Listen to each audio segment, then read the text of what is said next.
Terpidana mati kasus penyelundupan narkoba asal Filipina, Mary Jane akan dipulangkan ke negaranya untuk menjalani proses hukum lanjutan. Kabar tersebut dikonfirmasi oleh Menteri Koordinator, Menko, Bidang Hukum, HAM, Imigrasi, dan Pemasyarakatan Yusril Iza Mahendra. Menurutnya, Mary Jane diizinkan kembali ke Filipina melalui kebijakan Transfer of Prisoner. Saya sendiri beberapa hari yang lalu telah menerima permohonan pemulangan narapidana Mary Jane dari Menteri Kehakiman Filipina. Dengan Dubes Filipina di Jakarta, Gina Gamoralin Haliu juga sudah dibahas, ujarnya, dikutip dari Kompas.com, Rabu, 20 November 2024. Atas keputusan ini, Presiden Filipina Marcos Jr. menyampaikan terima kasih kepada pemerintah Indonesia.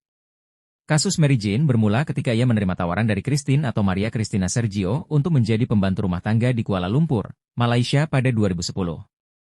Saat itu, dia kembali dari Dubai, Uni Emirat Arab usai kontrak kerjanya habis dan nyaris menjadi korban pemerkosaan. Dilansir dari Kompas.com, 7 April 2021, Jane yang merupakan anak terakhir dari 5 bersaudara ini berasal dari keluarga kurang mampu dan hanya mengenyam pendidikan sampai sekolah menengah atas. Setelah lulus, dia menikah dan dikaruniai 2 orang anak. Sayangnya, pernikahannya tak berlangsung lama. Setibanya Mary Jane di Kuala Lumpur, pekerjaan yang ditawarkan Christine rupanya sudah tidak ada. Alhasil, dia pun diminta pergi ke Yogyakarta sebagai ganti tawaran pekerjaan yang dijanjikan itu. Pada 25 April 2010, Mary Jane tiba di Bandara Adi Sucipto, Yogyakarta membawa koper dan uang $500 Amerika Serikat, Rp7.936.000. Ketika koper yang dibawanya melewati pemeriksaan Sinar X, sistem mendeteksi benda mencurigakan yang ditandai dengan bintik hijau kecoklatan dalam suatu kemasan. Petugas pun membongkar koper tersebut dan menemukan bungkus aluminium foil berisi 2,6 kg serbuk coklat muda yang diketahui merupakan heroin, narkotika golongan I.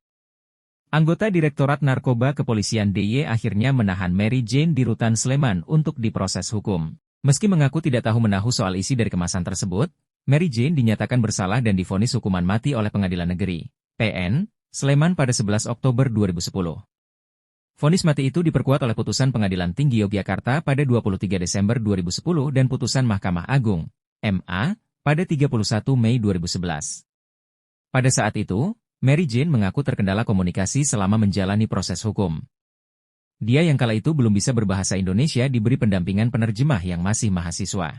Waktu sidang saya selfie-selfie di ruang tahanan, saya sama sekali tidak tahu saat itu saya di antara hidup dan mati. Sekarang saya tahu karena bisa bahasa Indonesia meskipun bahasa Inggris saya terbatas, ungkapnya, dikutip dari Kompas.id, 8 Januari 2023. Seusai divonis mati, Mary Jane tetap berusaha mengajukan banding, kasasi, dan peninjauan kembali, tetapi upayanya selalu gagal. Presiden Indonesia saat itu, Joko Widodo juga sempat menolak permohonan grasi Mary Jane pada 2014. Mary Jane pun 2 kali masuk dalam daftar terpidana mati yang harus dieksekusi pada Januari dan April 2025. Namun, pada saat akan dieksekusi pada 29 April 2015 di Nusa Kambangan, Jawa Tengah, hukuman mati Mary Jane ditunda. Penundaan eksekusi ini menyusul tekanan yang datang dari masyarakat internasional dan nasional yang menyatakan bahwa Mary Jane adalah korban perdagangan manusia. Sebuah bukti baru, yang menyatakan Mary Jane adalah korban perdagangan manusia, human trafficking, membuat eksekusi itu juga tertahan. Beberapa jam sebelum eksekusi, Maria Cristina Sergio yang mengaku terlibat dalam pengiriman Mary Jane ke Indonesia, menyerahkan diri ke kepolisian Filipina. Setelah itu, Mary Jane ditahan di Lapas Kelas 2B Yogyakarta, Wonosari, Kabupaten Gunung Kidul, DIY. Meski berada dalam ketidakpastian selama 14 tahun, penundaan eksekusi mati memberinya harapan untuk berjuang mendapat keadilan. Mary Jane juga mendapat dukungan dari berbagai pihak, salah satunya Komnas Perempuan. Menurut lembaga ini, Mary Jane layak diberikan grasi, terlebih telah berperilaku baik selama di penjara. Dilaporkan Kompas.id, Rabu, Kepala Lapas Perempuan Kelas 2B Yogyakarta, Evi Loliani mengatakan, perwakilan pemerintah Filipina sering mengunjungi Mary Jane di lapas. Bahkan, terakhir mereka berkunjung pada Agustus 2024. Kedutaan Filipina itu rutin mengunjungi Mary Jane.